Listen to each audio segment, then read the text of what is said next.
Hello, church family and friends.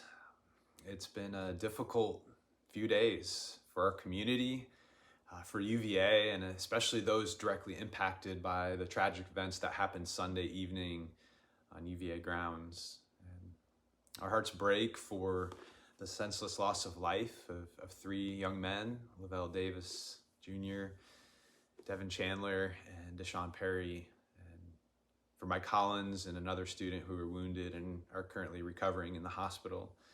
And our hearts break for the many family and friends of those directly impacted by this senseless act of violence. It's shocking, it's devastating, and it's just sad. And yet through all of this, we hold on to this hope because we believe there is a God who exists that deeply loves us. And he's a God who sees and knows our pain. He's a God who wants to provide healing. He's a God who desires to be near to us as we walk through it all. And many are familiar with this verse. Psalm 34:18 says, "The Lord is close to the brokenhearted, and he saves those who are crushed in spirit." And so as we walk through this pain and heartache together on so many levels, some of you might be wondering, well, what do we do and what should we do?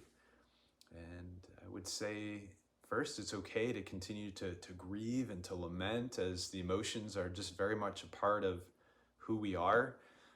Take time to process and talk with your families, talk with your spouse and your kids and your close friends. Maybe you need to talk with a counselor, and if you don't have one, we'd be glad to help you find one.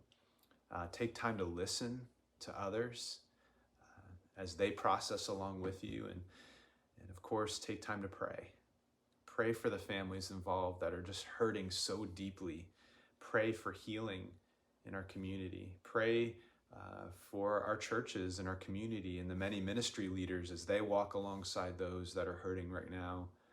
And so with that said, we also want to let you know that tomorrow night, Wednesday, November 16th, from 7 p.m. to 8 p.m. at 2030 Bond Street in Stonefield, we want to provide a space for you to process, to reflect, and a place for people to pray, whether that's individually or in a group.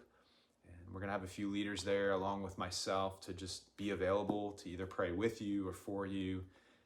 So I'm going to leave you with these words that the Apostle Paul writes to the church in Thessalonica. He says this: "Now may the Lord of peace himself give you peace at all times and in every way.